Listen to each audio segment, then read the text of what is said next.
This is Jessica Jorgensen Borgert, and I'm going to give you a brief professional development opportunity in the form of sharing 5 tips for writing assignments when you're teaching an online course. And please remember, these are just tips. It's just covering some basic tips that I've found useful when I teach writing online. And these are for courses that I'm not thinking about emergency remote instruction here. I'm thinking about courses that you are designing for online delivery. Though what I am sharing will also be helpful to remote emergency instruction. I just want you to know that's not entirely what I'm thinking about here. So when we typically create a writing assignment, when you do this online, when you teach online writing assignments in that way, you'll say some of the same things that we have here. So in many ways, it doesn't change, but in some ways, it also changes. And so that's some of the things we need to talk about here.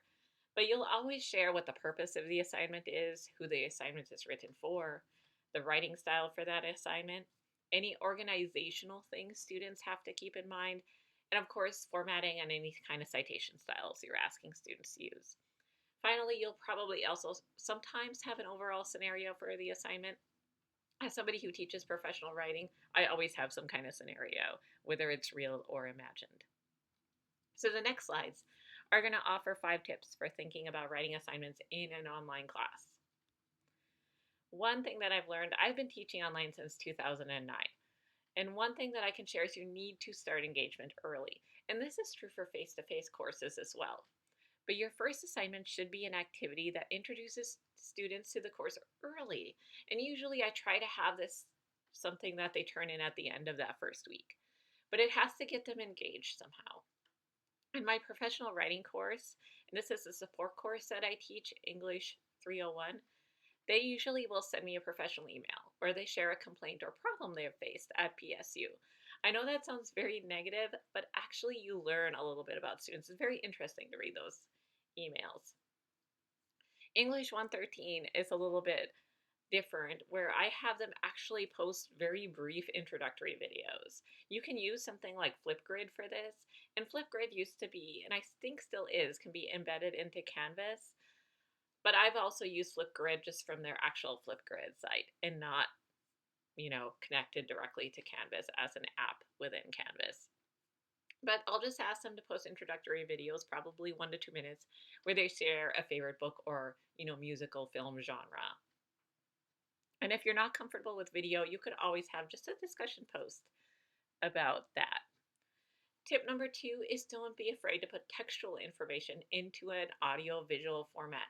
So you can still have that written assignment. In fact, I still have that written assignment, just like I would in a face-to-face course. But I'll usually create videos. And when I started teaching, I would only make one. I'd just go over the assignment in that video. Think about some questions student might ask and answer those questions. Now I've actually expanded that a bit. I still keep every video pretty short, about 10 minutes or less. And that's partly the reason why I think I've split the videos up a little bit as opposed to when I first started teaching.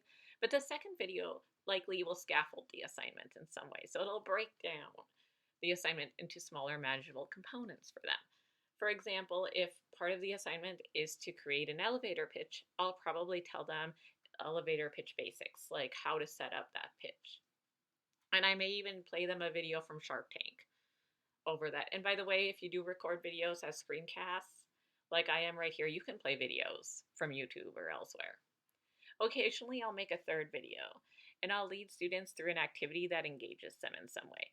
And this could be like a low-stakes task they could do. Sometimes I'll just make a quiz and post a video that I've made into, the introductory where you write the instructions for that quiz in Canvas, have them watch the video, and then take the quiz.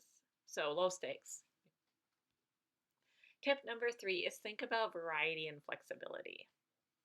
So when thinking about a writing assignment in an online environment, consider ways students may make choices about the assignment. So think about assignment design. What are you asking them to do? How could they organize that assignment in a way that's maybe different from a traditional essay format? What are some multimodal considerations you can make? Could you be flexible or give a variety of topics? There's a lot of things here you could do. So I said, for example, you could ask a student to create a multimodal or digital type of project, like an infographic or a video, and that will give them some variety and flexibility. You could even think about, it could be an infographic or a short video. Tip 4, think about accessibility inclusivity.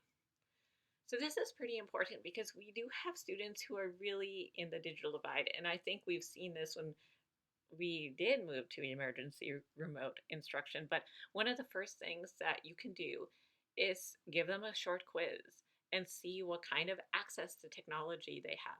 And you may be surprised, not everybody has Wi-Fi at their home, not everybody has their own computer. So just knowing this can really help you be inclusive with your students. And also with accessibility, think about ways of building accessible content.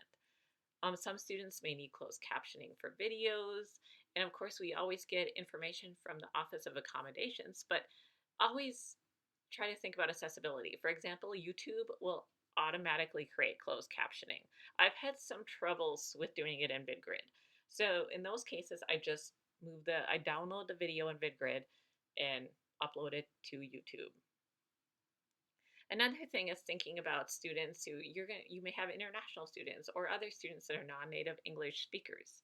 So think about things like global English, which really means just keep your language simple, having short sentences, avoiding colloquial words and phrases. We use those a lot actually, and can help you doing these things can help you communicate with students who may not be native English speakers. Tip 5, of course, is maybe even should be tip 1, but use the web as a learning tool. One of the things that I love about the internet is like there's a lot of different apps, there's a lot of different software, but learning what's out there can help you think about assignments in different ways. So, for example, I use Canva all the time. Canva, not to be confused with Canvas. Canva is basically a a design platform. You can create like little social media posts. You can create all kinds of things, flyers, infographics, whatever. And since I teach a lot of infographic type assignments, I'll usually ask students to use Canva, and many of them find it very user friendly. Another easy to use product is from Adobe, and it's called Adobe Spark.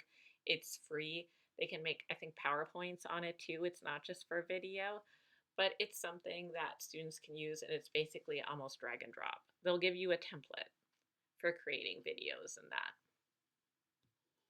So, final note, I'll say learning to teach well online takes time, and takes a long time to actually put a course completely online.